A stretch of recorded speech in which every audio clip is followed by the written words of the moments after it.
Bueno, disculpad.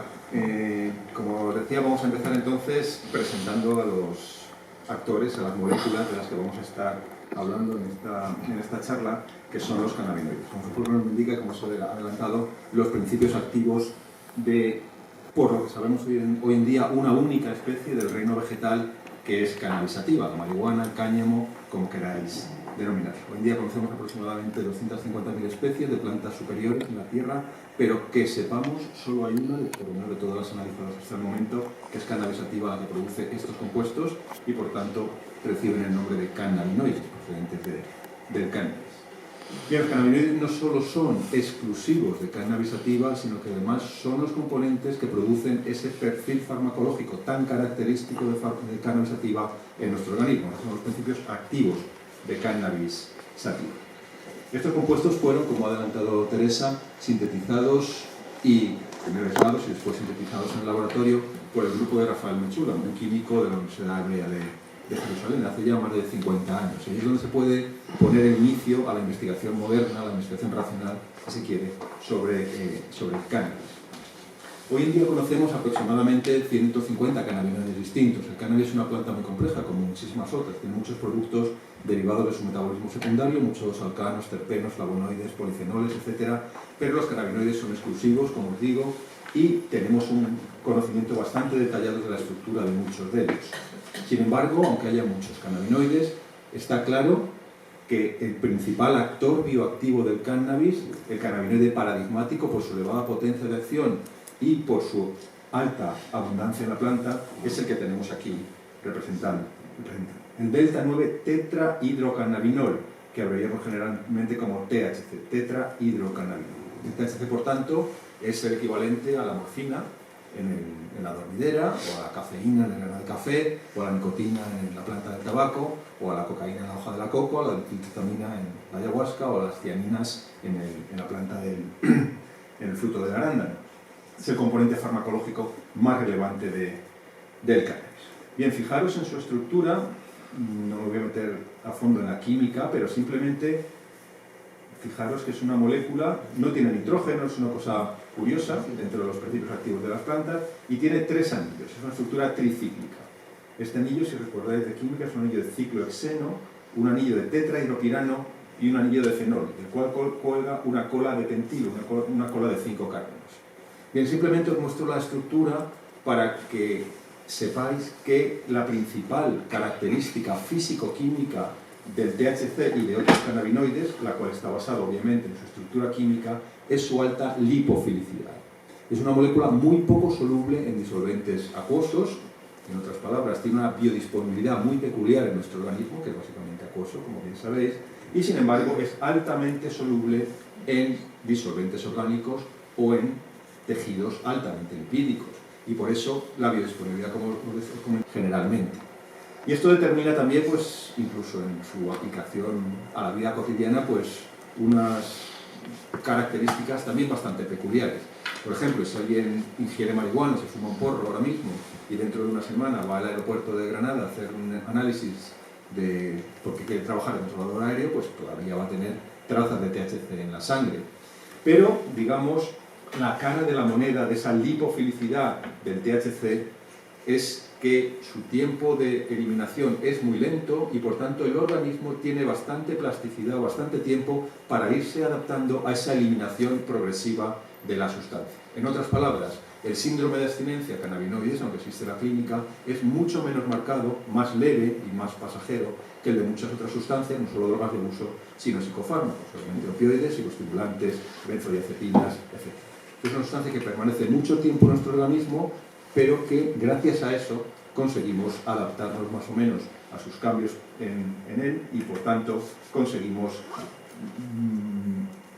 deshacernos, digamos, o dar lugar a una abstinencia relativamente suave cuando dejamos de consumir agentes bioactivos.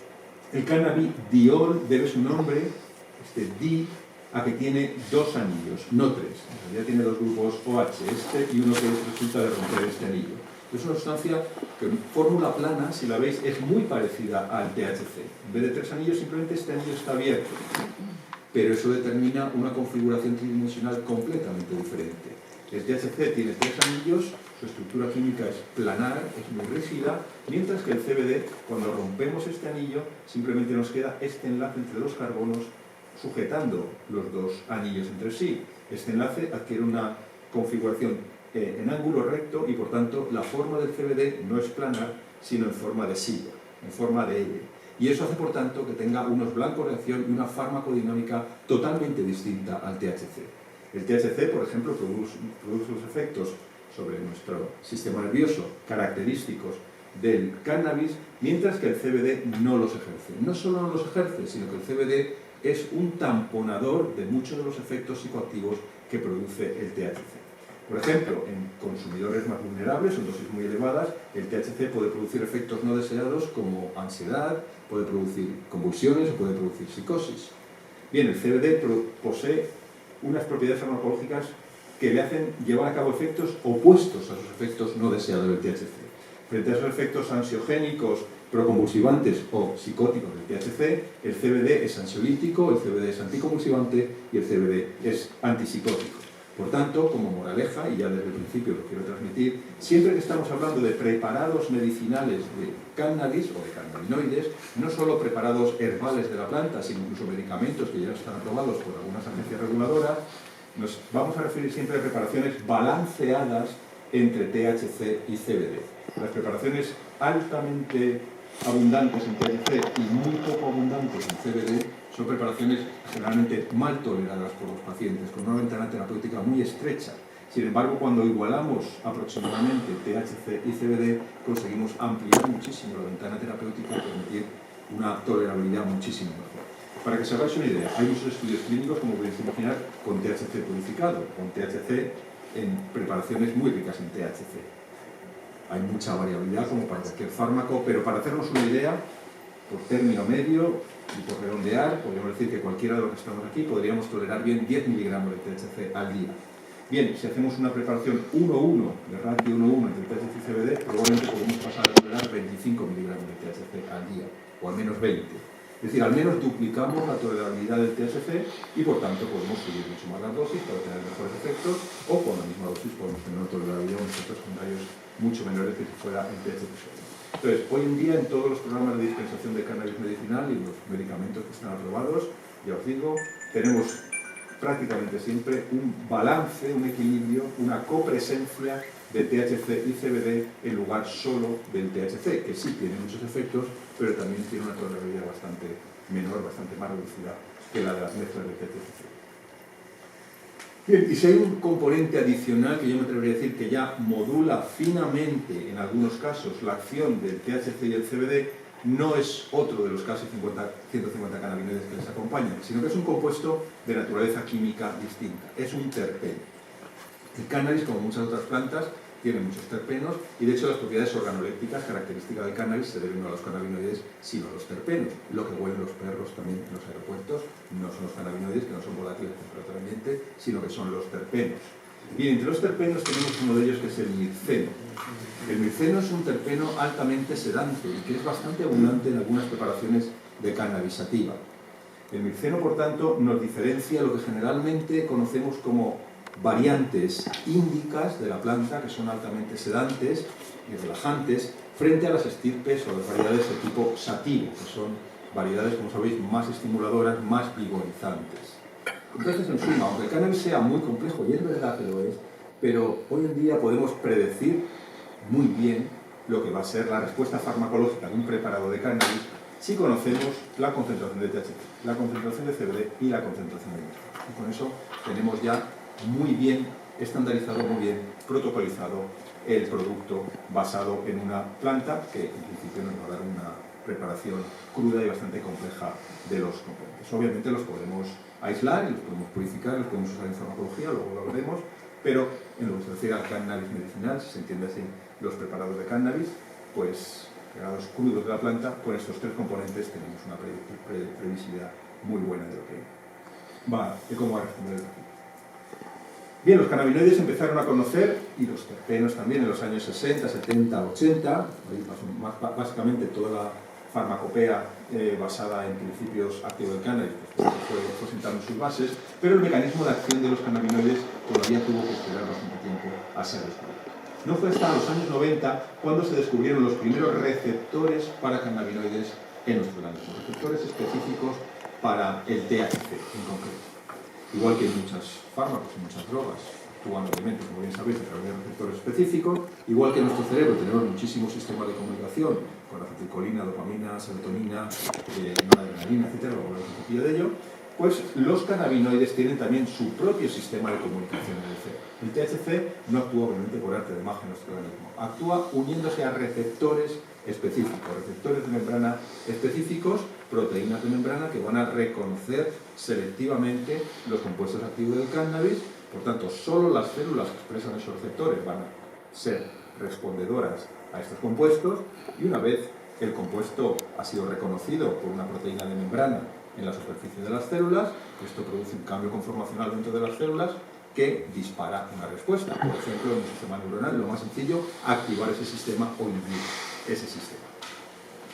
Bien, tenemos dos proteínas que ya conocemos, que son receptores específicos para el THC, el receptor cannabinoide, de ahí sus iniciales CB, de tipo 1, el primero que se caracterizó, que es especialmente abundante en el sistema nervioso central y por tanto responsable de los efectos psicoactivos que tiene el THC, además de muchos efectos terapéuticos que están mediados obviamente por una modulación de nuestro sistema nervioso central, pero también se ha ido descubriendo en muchísimos otros tejidos en nuestro organismo. Básicamente todos los tejidos de nuestro organismo expresan mayores o menores cantidades de este receptor CD1. Y por tanto, frente a su denominación original, que fue receptor central de cannabinoides por estar en el cerebro, yo más bien creo que deberíamos llamar receptor ubícuo de cannabinoides. Está en prácticamente todos los tejidos.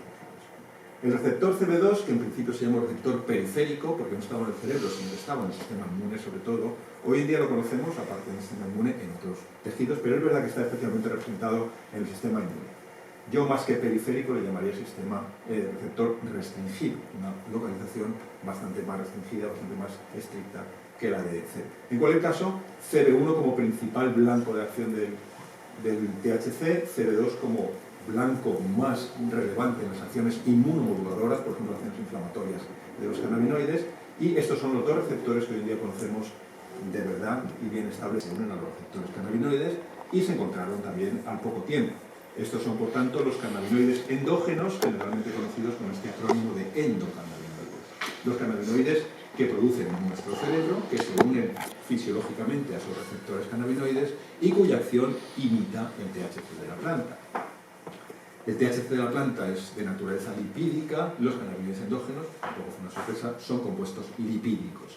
Son en concreto derivados bioactivos de un ácido graso que es muy abundante en nuestra fisiología, que es el ácido araquidónico, un ácido graso con 20 carbonos y con 4 dobles enlaces, un ácido graso que da lugar a una gran cantidad de derivados bioactivos, y los más conocidos obviamente los eicosanoides, las prostaglandinas, prostacyclinas, tromboxanos, leucotrienos, etc.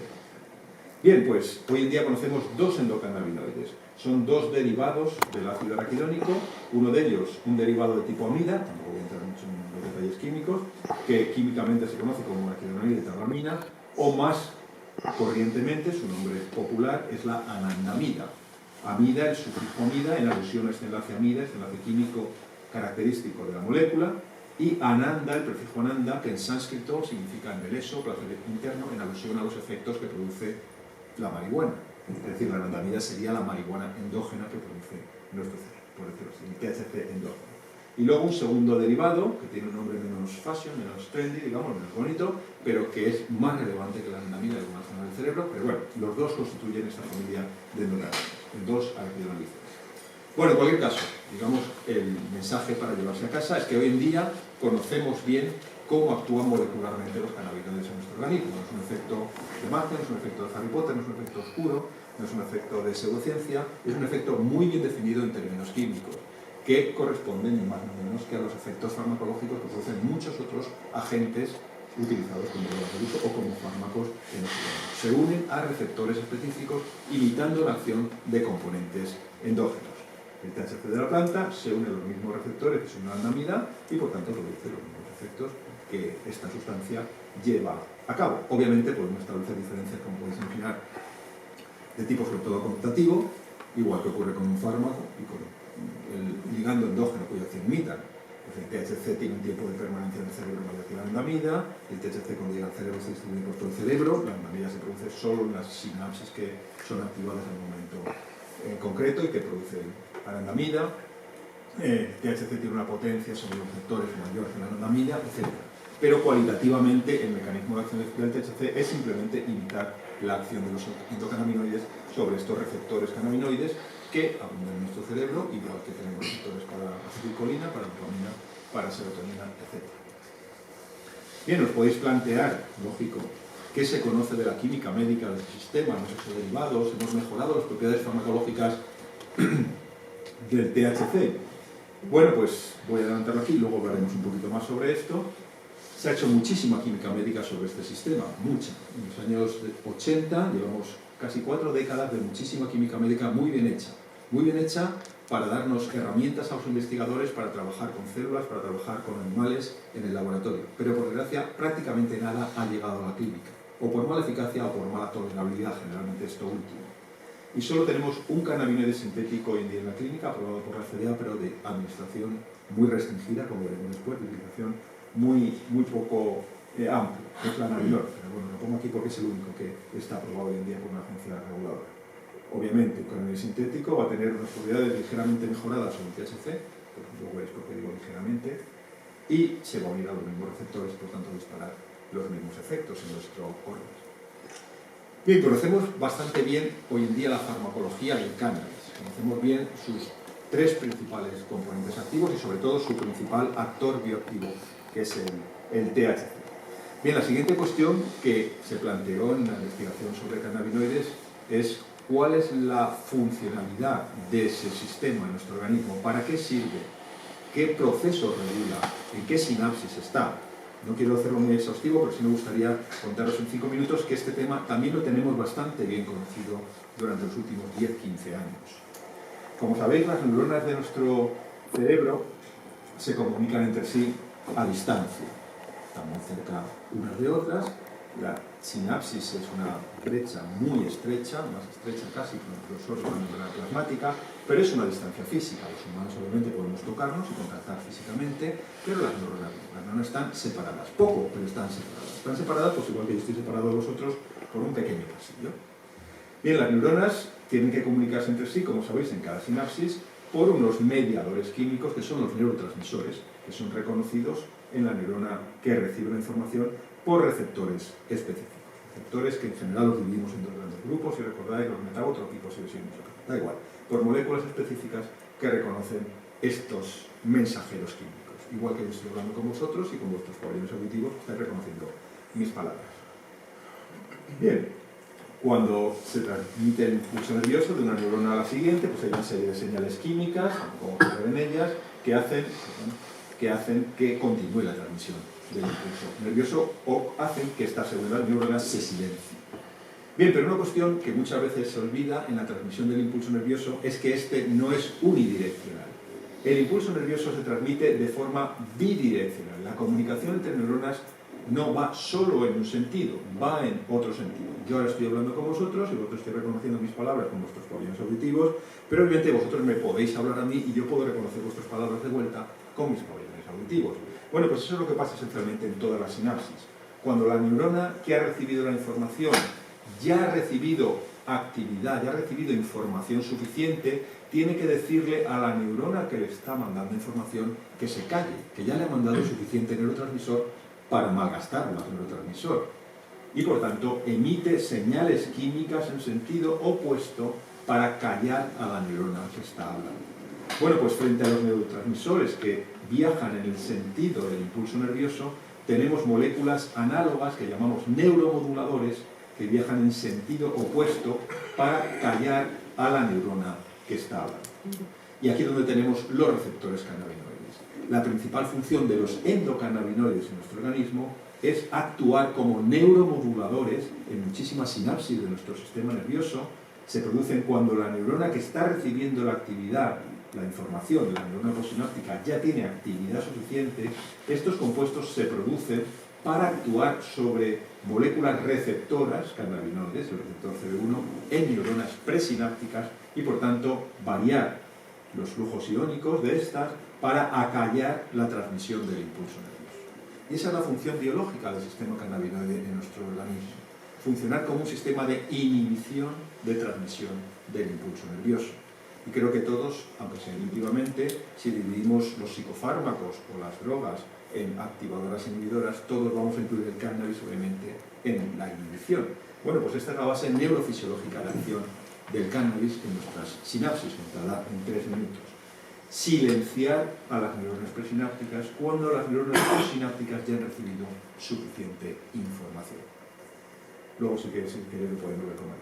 Como todos los sistemas de comunicación de nuestro organismo, sean hormonas, sean mensajeros locales, sean neurotransmisores, sean neuromoduladores, los cannabinoides también tienen sistemas de apagado de la señal. Como bien sabéis, los transmisores actúan y luego se tienen que degradar, se tienen que inactivar.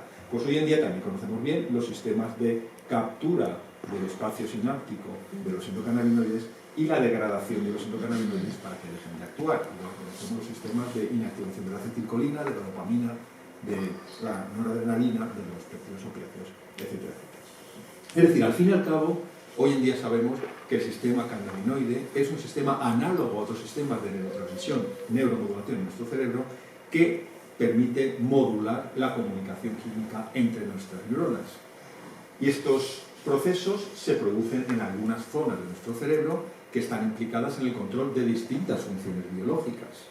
Y ahí es donde, por tanto, vamos a tener clave la acción farmacológica del cannabis. Una vez se conoció cómo actúa neurobiológicamente el cannabis, durante los últimos años se ha hecho mucho esfuerzo en intentar encontrar cuáles son aquellas zonas de nuestro cerebro que tienen más receptores cannabinoides, que tienen más activo este sistema de señalización cannabinoide y, por tanto, lógico que van a ser los principales blancos de acción farmacológica de los cannabinoides de la planta.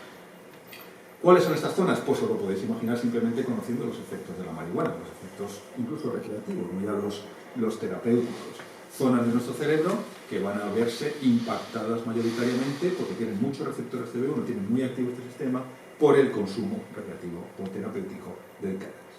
Zonas del neocortes, corteza hipocampo, implicadas en procesos de cognición, integración de memoria, etc. Uno de los blancos principales, está claro, de la acción de la marihuana. Son zonas muy ricas en receptores CB1, muy activas en este sistema de señalización, donde los cannabinoides simplemente van a interferir con la acción de la anandamida, o del 2-acetilglicirol, de los cannabinoides.